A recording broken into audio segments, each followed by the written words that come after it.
All right, hey guys, so this will be a basic training on setting up and using TradingView. Now I'm going to show you exactly how I have it set up, how I use it, and but the idea here is while you're learning the methodology that I'm teaching to you, I think it'll be helpful if we all have our charts set up the same way. Now, once you get a handle on this, you get comfortable with it, feel free to tweak it, change it, modify it, add to it as you choose. But during the learning process, I think it will be helpful if we're all looking at similar charts, and that way the communication will just be easier between the two of us. So I'm going to take it from the very beginning. I know we have various levels of experience with TradingView here, but so I've got to encompass everyone here. So I'm going to start as though you were coming to it as a brand new trader and looking to get set up. So I want to show you around a little bit, and then we'll get to the chart setup so that we have some consistency and continuity as we communicate with one another. So here I'm on the home screen of TradingView. And there's a lot of things to be distracted by here, and I don't want to discourage you from clicking around here. There are a lot of very good traders on here, but right now the idea is to focus. If you master one or two of the things that I'm going to be teaching you, I think it will serve you very well. And then if you want to tweak again, there are a lot of good ideas here, but there's a fine line between distraction and adding to some of the things that you're already learning. So you use your best judgment as to whether or not you want to be exploring here right now while you're in sort of a more intensive learning experience. So with that said, let's start here. So the first thing you want to do is, because of course they cover all the markets. We'll go over to markets, and you would go down here to cryptocurrencies, and you'll see me do this very often as we're evaluating trades or looking for things that are moving in the near term. So we go to overview, and that's going to bring up the list of the entire cryptosphere.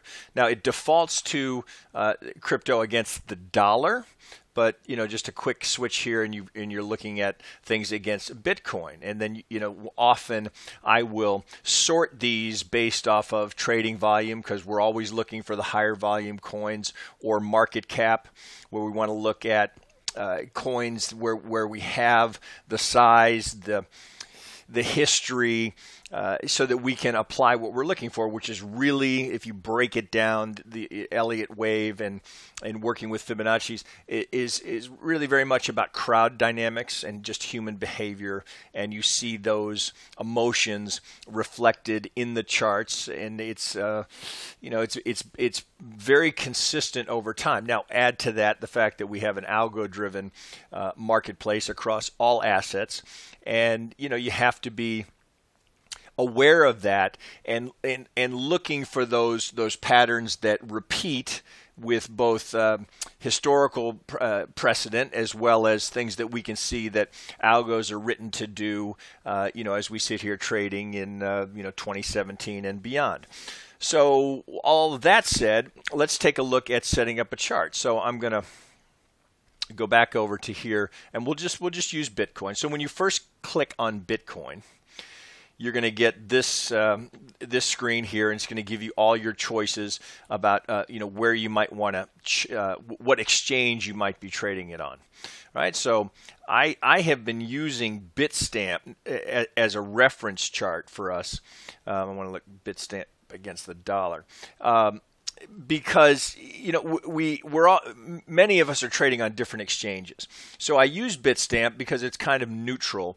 I know many of you are trading on Bittrex, but we've got kind of a mix of U.S. as well as international traders joining us here. So I use Bitstamp just kind of as a reference, and then if you have a particular exchange, it'll be very similar. But the training of what I'm showing you, the chart doesn't matter as much. Where it matters is when you're looking at your own order entry. Of course, that wants to be, you need that to be exchange specific.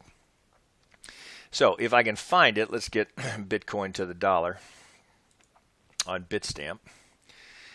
Where are you, Bitstamp? There we go. That's to the euro. Sorry. There it is. Okay, here's Bitcoin to the dollar on Bitstamp. So let's click that. Now first it comes up with this, their default where you can get at least a kind of a bird's eye view of it. And we'll click on interactive chart because that's what we're going to work with. So here's the default setup. Now, just in the interest of space utilization, I almost always click that off to the side so I get maximum screen here so I can work with all of this data.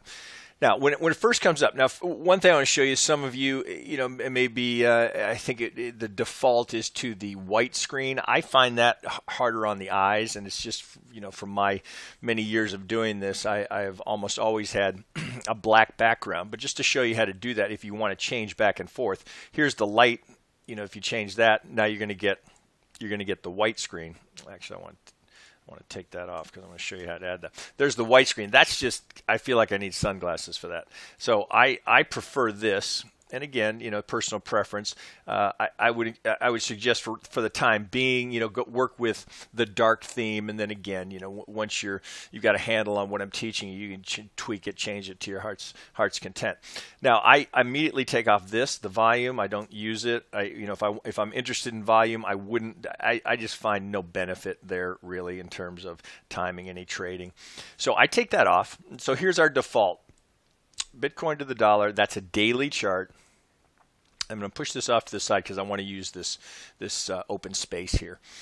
So at first, with regards to setup, I'm going to start with the fib tools, and then we'll work to some of the indicators that I add just to help in sort of some of the timing and a few of the tools that I think are worth adding to your charts. So let's start with the basic fib tool. So now you're going to find it over here under this drop down. Now, one thing I'll show you is that by putting a star next to these, it will put them up here on the top row. So the fib tool is here where you first see the pitchfork, so you can see the ones that I use the most. You just put a little star next to it, and then it'll pop up over here. Right, so that's useful, so you're not constantly going over here clicking. It's just to save you a few clicks, and it's a quick grab to get to them up here. So you want to highlight certainly pitchfork, Gann square. That's something I sort of play with. That's not important to us right now, but we may, I'll show you some examples of that. It's kind of interesting. Fib retracement and trend-based fib extension. That's what they call it. I call it the alternate price projection because we're projecting from alternating swings. So you'll want to highlight those. Certainly fib retracement and fib, in their language, trend-based fib extension. And then you want to have the pitchfork highlighted as well. So once you highlight those, they'll come up here. And then if you wanted to, which makes sense as well, go over here to where you're going to get your harmonic patterns, but come down, you got your Elliott. I'd have the impulse wave highlighted up here as I do, and then I'd have your corrective, your basic correction of an ABC highlighted up here as well.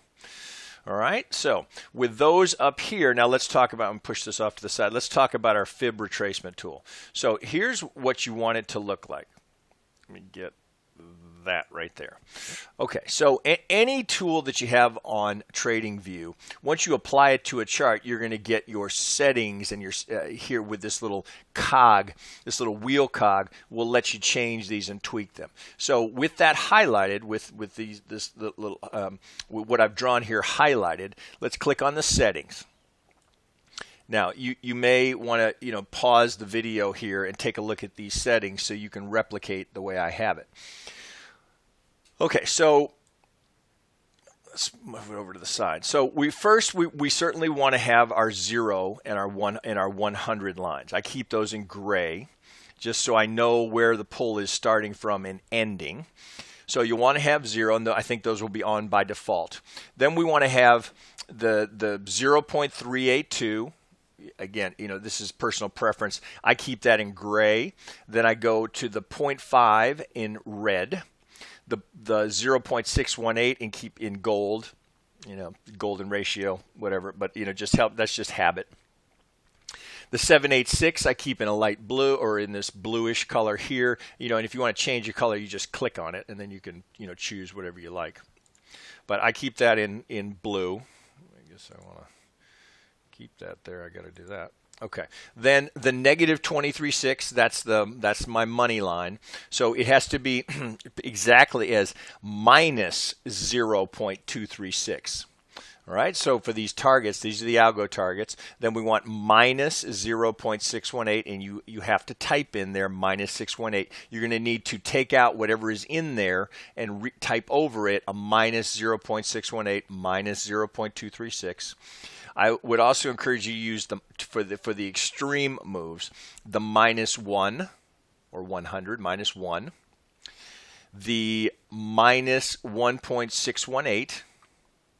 And the minus 2.618 for absolute extremes. Now, the other one that you've seen me reference many times, which I keep in yellow, so I highlight the box, is the 0.65. And you see that down here, which is very close. So you see, so this is how you'll typically see fibs drawn, but because of the way the algos are written, you'll want to keep that 6.5 on there and highlight it as well. That's a very important little box, and you'll see that in the market over and over and over again.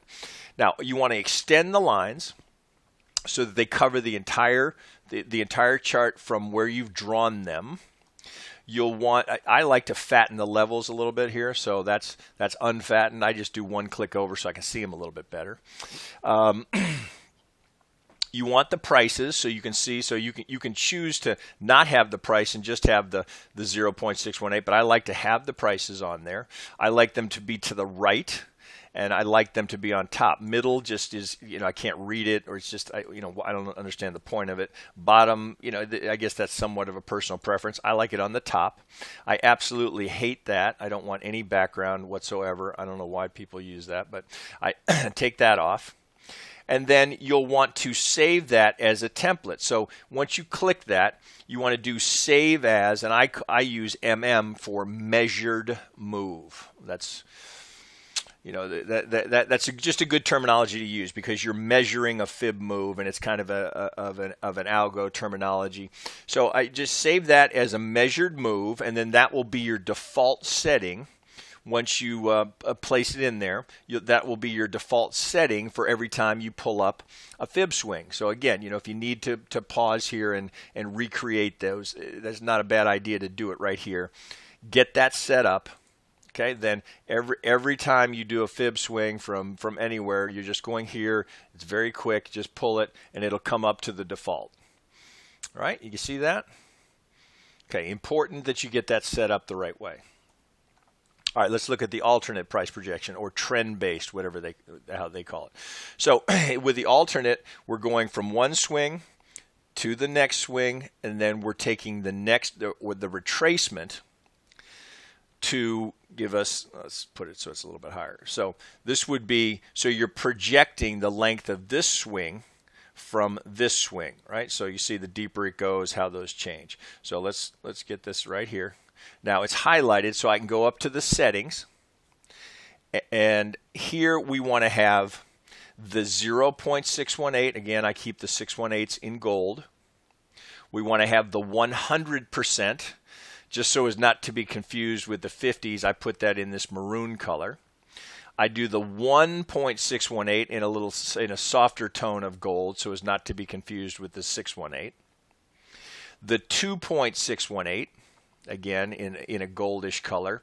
The 1272, now that's an important one. That's the square root of 1618, and that you'll find that very commonly in wave Cs. It's absolutely one you want to pay attention to. It may not be a default setting here. It may be, but just be sure that you have that highlighted, right? And then you want a check mark next to all of these that you want to be showing. And then same thing, go down to your template, save as, and then I call it APP for alternate price projection. So save that, then that will be your default. And the same thing, you want to extend the lines. You want the levels. Again, I fatten them just by one. I want them on the right. Now, there may be times where your fib draws and your alternates will be just clustering on top of one another. So if that's the case, you can always push those to the left I defaulted to the right. You can push it to the left if you want to get them out of the way so you can see a little bit more clearly. It's just something to keep in mind. We don't want background on. I don't know why people do that, but some do. So again, if you need to pause the recording, pause the video, make sure you get all of these highlighted, put a check next to them, save it as your APP or whatever you want to call it, and that will be your default. So click OK, and then every time you go to look at comparison of swings. So if we pull, there's an example right there. Okay, so looks like I just need to refresh it. There we go. So coincidentally, look at that and I'm not even tight.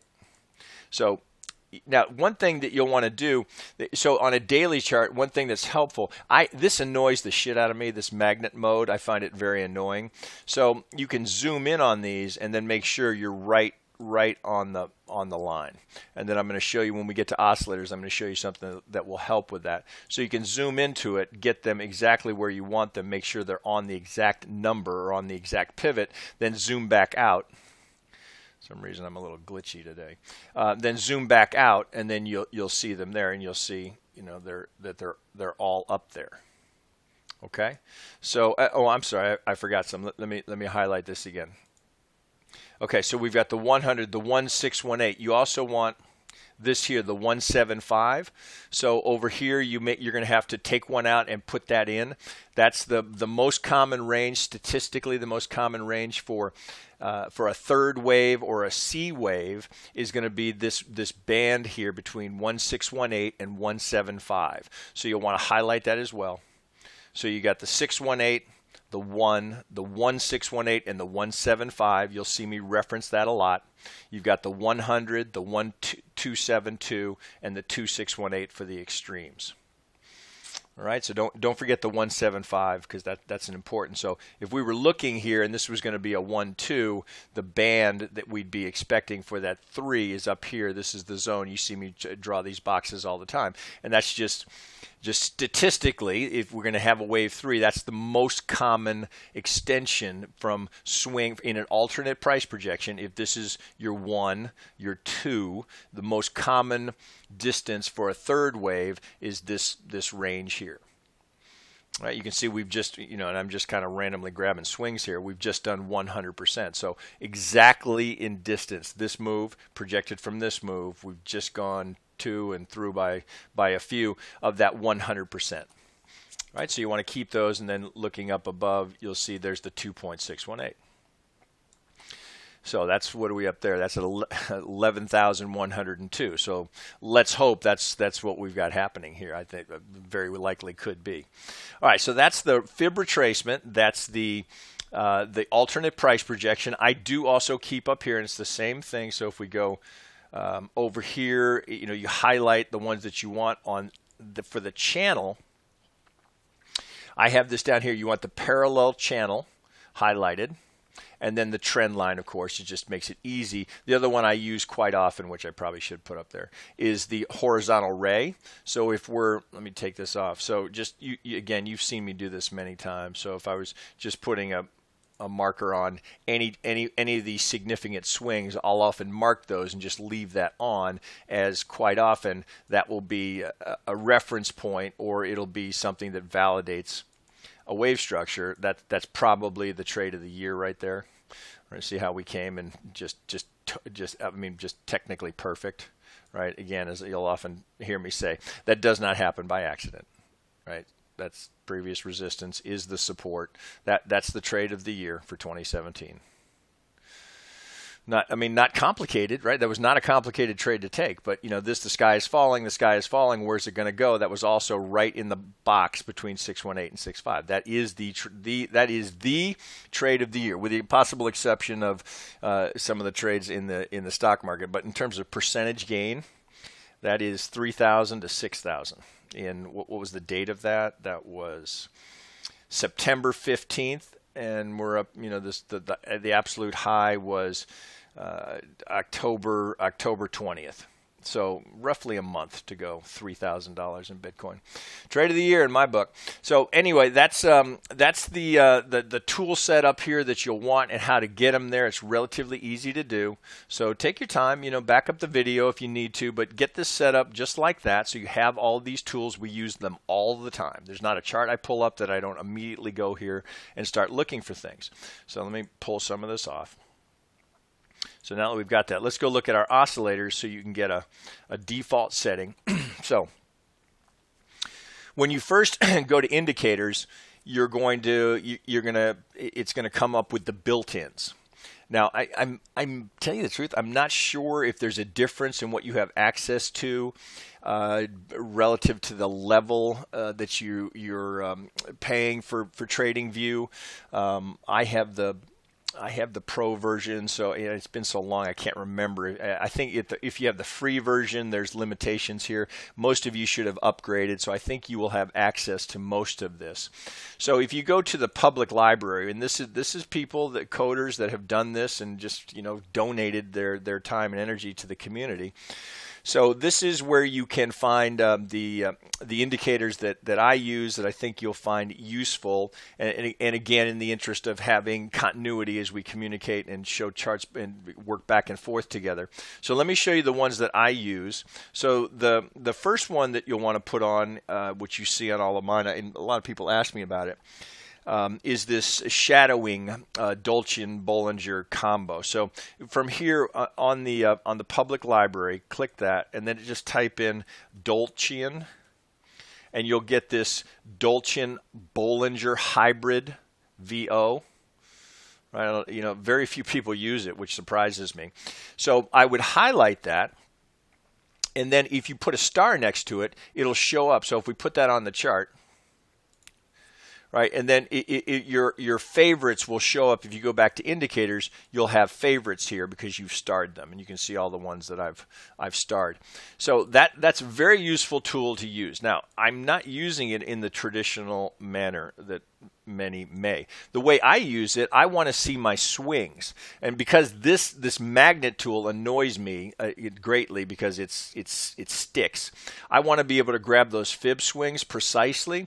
So here on the daily, so let me expand this up. So if I'm looking for a fib swing, I don't have to go fuss around with getting right to it and see, wondering if I'm right on it, because I have the lines here because it's showing you the recent swing highs. That's what creates that outline effect. So if I want to pull from here up to here, it just makes it easier for me to see those levels and grab. Of course, there's the example I was just showing you. Look how we came right in that box between the 618 and 65, which I've shown many times on YouTube. Again, trade of the year. So there it was, and there was that previous high, right? So that's a good. So you're seeing the combination effect of multiple things right here. So if you got to click on, once they turn blue, then they're active.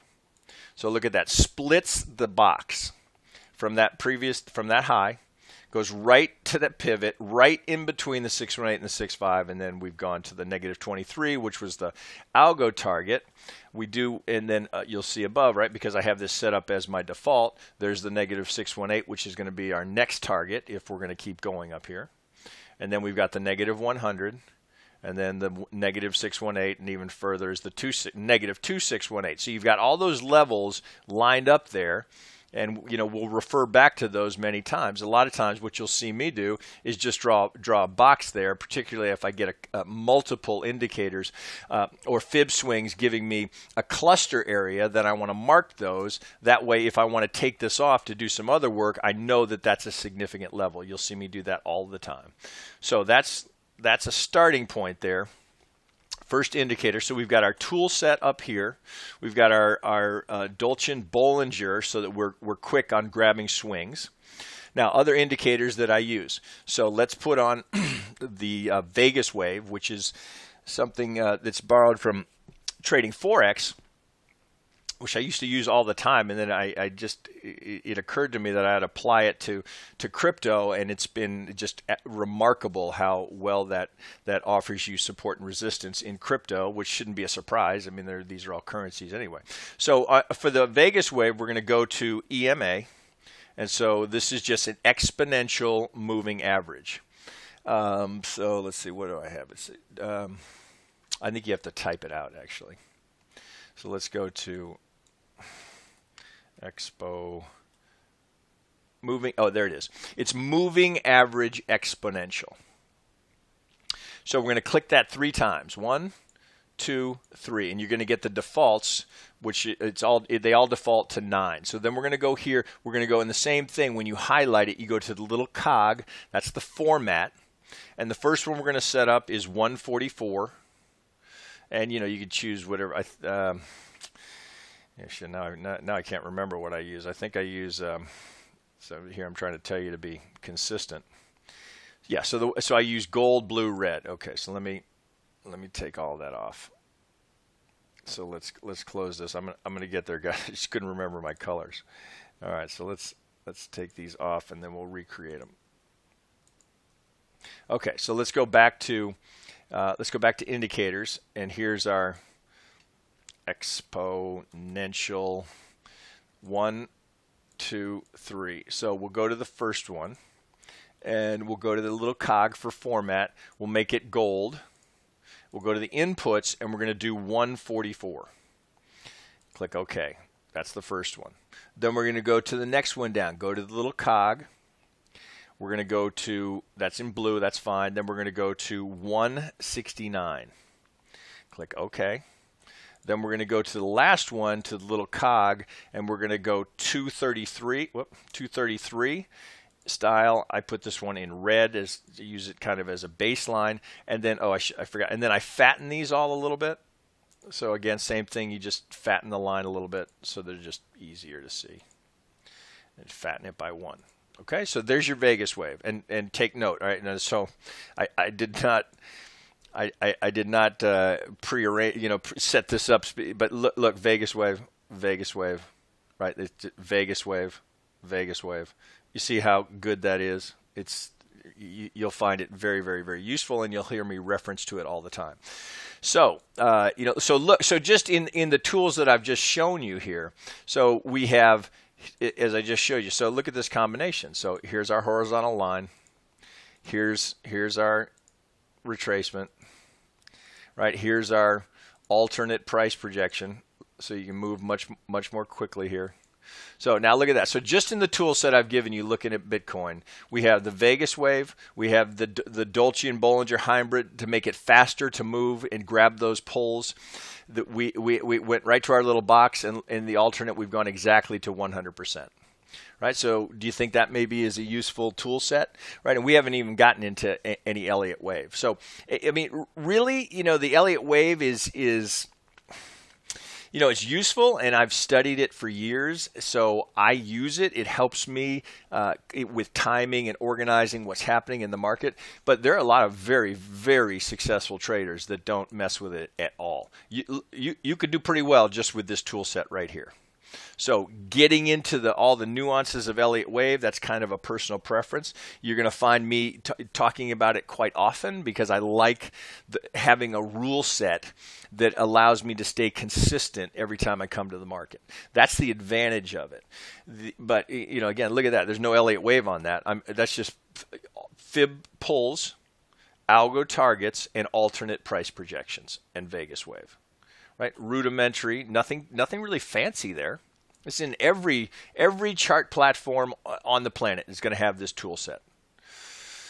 So, just keep that in mind. When in doubt, you can simplify. And as you'll hear me often say, if you're unclear, particularly if you're struggling with an Elliott wave count, take it all off and just go back to this basic package right here. This tool set with just some basic support levels tied to the Vegas wave, and you'll do just fine. Just fine. All right, so let's see. We got all that. Now let's go to some of the oscillators that we can use to help us with timing. So let me take all this off. Okay, so we'll leave the basics there. So we'll go to our indicator set. Now in here again, I think you'll find this in Public Library. So if I look at my favorites, this guy here is this Chris Moody. and this guy here, Lazy Bear. These two are really, I think it's the same guy, but this guy is an excellent coder, and he's been very generous donating all of this code to the TradingView community. So that's a guy that you want to look for if you're dabbling with some of these oscillators here.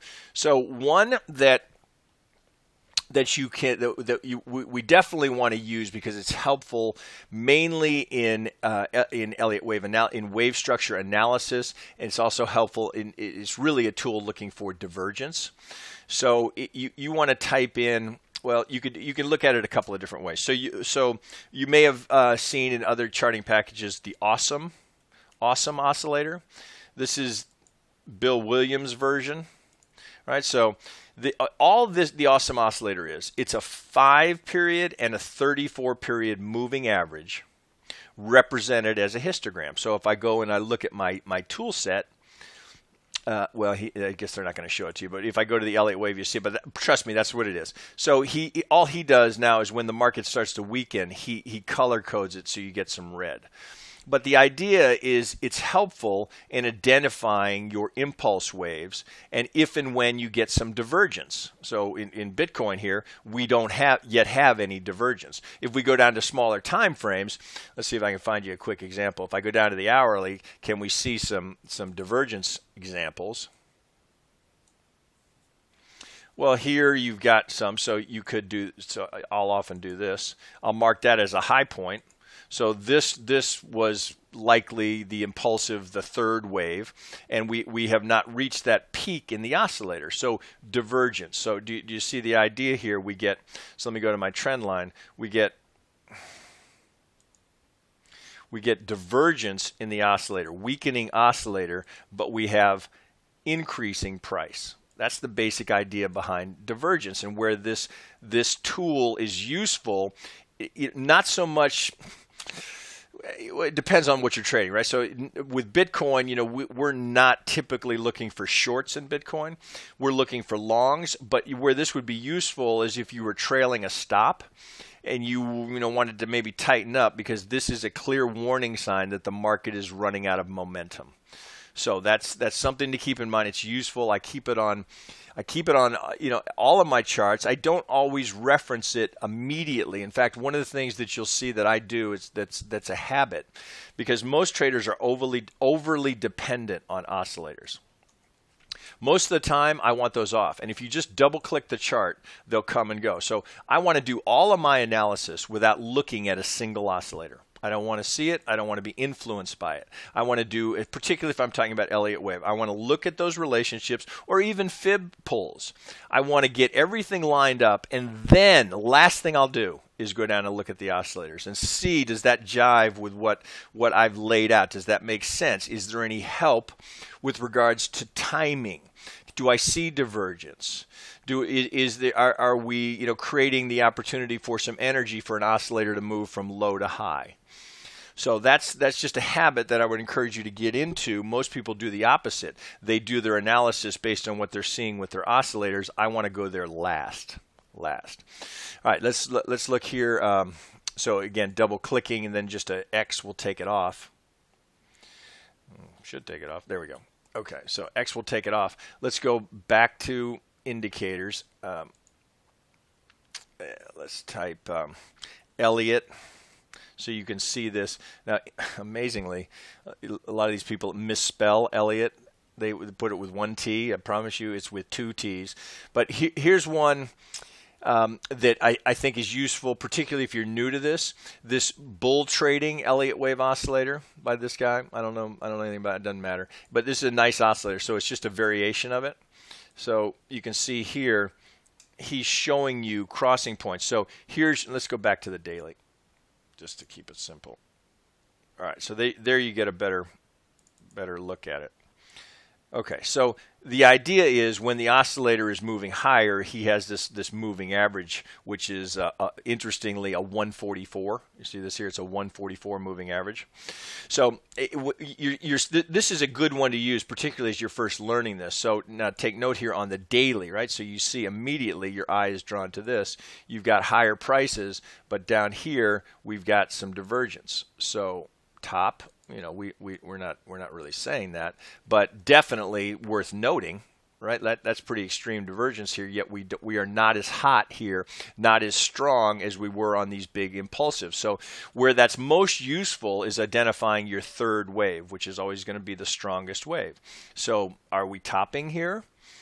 It's something to be aware of. And the other thing that's a bad habit that I see people do a lot is they forget to go back and check the longer time frame. So they get so focused on the 1 hour or the 15-minute, or I see people going even lower than that, which I would discourage you from doing, particularly in crypto. I would not go below a 15-minute on the time frame. Always keep a daily somewhere. Here's another thing that you can do. Right now I've got a single screen, but you can change these to get multiple screens. So often, I'll use this one, the split screen. So I'll have a crypto, one against the dollar and the other side against Bitcoin. That's very useful. So if you wanted to do that, you just click that tool and now you'll get split screen. So of course, Bitcoin, it doesn't work because we can't spread Bitcoin to Bitcoin. But you'd have so you might have Ethereum to the dollar and Ethereum to Bitcoin, right? Or name your alt, so that you can look at those combinations.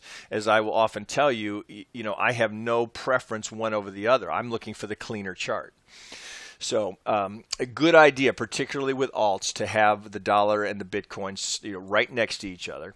Or if you wanted to do something, another thing that I'll often do if I'm looking particularly at Bitcoin, I'll have different time frames. So I might go to a triple and have daily 4 hour, 1 hour, or 4 hour, 1 hour, 15-minute, right? So, but don't forget, you can do it a couple of different ways. You could also do this kind of thing. So you got 4 blocks.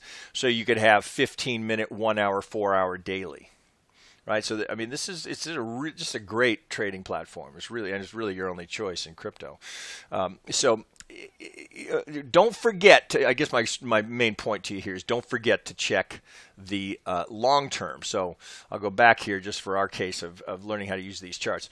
So that's a good one to use, and you can I'm not necessarily saying make trades based off of it, because look how the moving average is always lagging, but it gives you an idea of where the trend is at the moment. So right now we're softening a little bit. We're evaluating this with regards to where we are in the wave count, but this is not necessarily an entry as much as it is, because we would do it a little bit differently, but it's confirmation. So you get up here, you start going red, that tells you the market is weakening. Again, it's not necessarily a sell signal, and look, it's a little bit late here, but it keeps you with the trend. So that's a good one to use. I like that one. I actually may make that my default, and it's the Bull Trading MTF EW Elliott Wave Oscillator.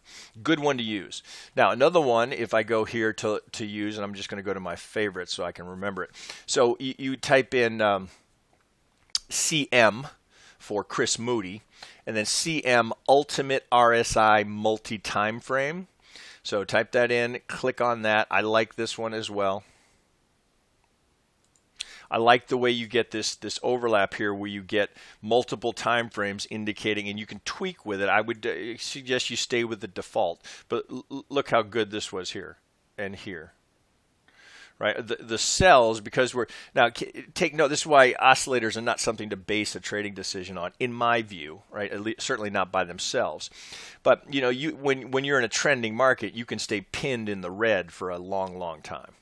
So in a trend like this, we're looking for retracement. So this would be a combination, right? So this is I've said the trade of the year. But look how the RSI nailed that, and it's right as it turns up. So this is you're getting this confluence here. So we had the fib swings, we had the retracement, we have the oscillator, we have the Vegas wave. So you're looking for that confluence of information, all of the data telling you that we have a good probability of seeing a reaction. So that you might say it that way. Nothing says that when you come down here and all of this lines up that you must go up. Just like nothing says when you're up here and you go red, you must go down. I mean, it goes red here. And it keeps going. But you do get the little pullback, but that little pullback on this daily scale, you're not getting down to the green, you're not getting to the lower. But useful. So this right here, this package of indicators is an excellent one. So what you can do is go to your indicator. So you want to create a template so that every time you pull up a new chart, you have this template active. So you would go to indicators. Whoops, sorry. You would go to this little drop down here, and you go save indicator template as. Right, so save that, and you call it whatever you want. So you might call it Trade Devil template. Right, just so you know, and then every time you bring up a chart, you just go over here, and then just as before, once you name it, it'll show up in this list here, and then you can just put a star next to it, and then so for my case, so if I click that star, it just brings up what I call the Vegas Wave template. So there it is. I'm using almost identical to what I just showed you. You're just getting variations on time frame. Not any better. You don't need to go look for this one. In fact, I think I like the other one better. It'll be easier to communicate with you guys. So I'll show you what I'm going to do. I'm going to get rid of that. I'm going to go to indicators. I'm going to go to Elliott. Oops, let's go to, hang on, let's go to library. Elliott. I'm going to go to the bull trading. Now I'm going to save indicator template as, and I'll just make it easy. Trade Devil. Save that. And I'm going to save that. Right? And then I'm going to come here, and then you'll see it here. Here's Trade Devil. I'm going to put a star next to it, and I'm going to unstar this one. So now I've got that starred. So now if I were to, let's say I went to, I don't know, let's do Bill Williams 3-line. So there's that. So that comes up. Now if I just click the star, there comes my Trade Devil. You see that? So anytime you bring up a new coin, just click the little star. You don't even have to go to the drop down. Just click the star, and the template will come up. So your chart's going to look like that, and your tools will be up here, so you don't have to fuss with them over here all the time. Your oscillators will be here. So again, I like to keep them down here. Now the only other one that I will add look at occasionally if I'm trying to fine tune something, I'll go to indicators. And I'll type in on balance volume. Now, I like the, I guess I got to go to public library. Okay, so let's go OBV. What does he call it? It's the, here it is. It's the, so you would be typing CCI coded OBV. All right, so click on that one, add that to the chart. So this is giving you an idea of the net volume. So I can see volume rising, falling, rising, falling. So every now and then, if I'm unsure, or if I'm looking to fine tune something, I might look at that and see, am I getting any information from that? What is the volume trend?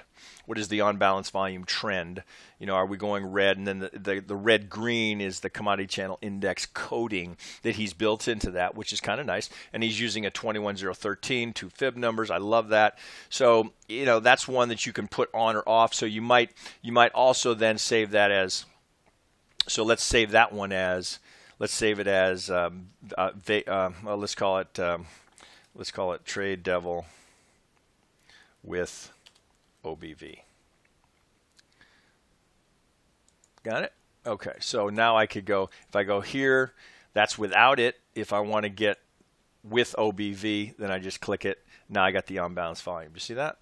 And then, but always I start without any look at it. And when I'm done, then I'll go here last and go, does that jive with does that make sense with what I'm seeing? All right, let's see. I know I'm running long here. This is 45 minutes. So I think that's probably enough detail. But again, I know that's a long video to get through, but I think it'll be worthwhile. And that way when as we're doing in Discord, we're sharing charts and we're looking, and I'm trying to teach you guys things.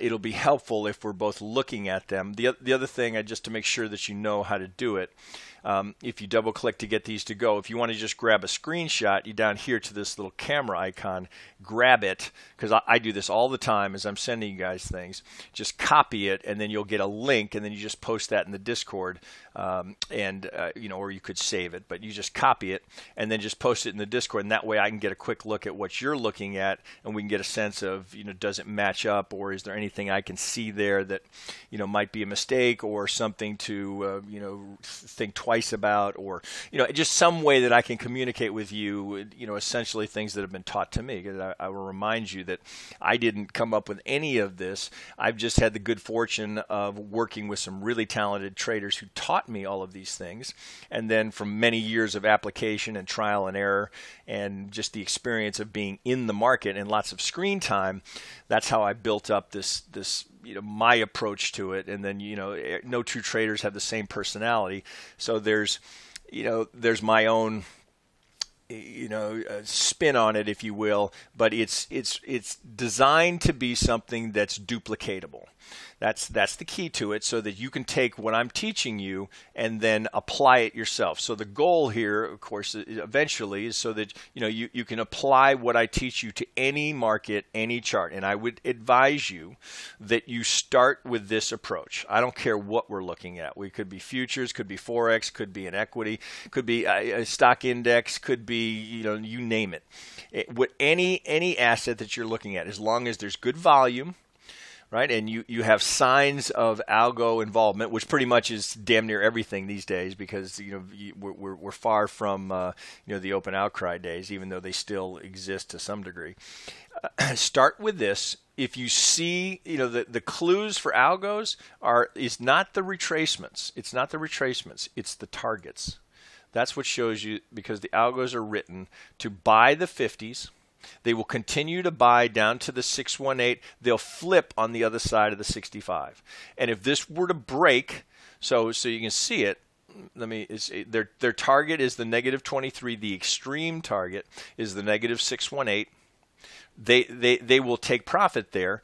If it goes further, then they've already taken some profit. Likely there's been a retracement and they're back in. We keep these here because in crypto we see that kind of volatility where it can go that far. But the tell that there's algo activity is not the retracement. The tell is the target. When you see the market hit and turn at negative 23s.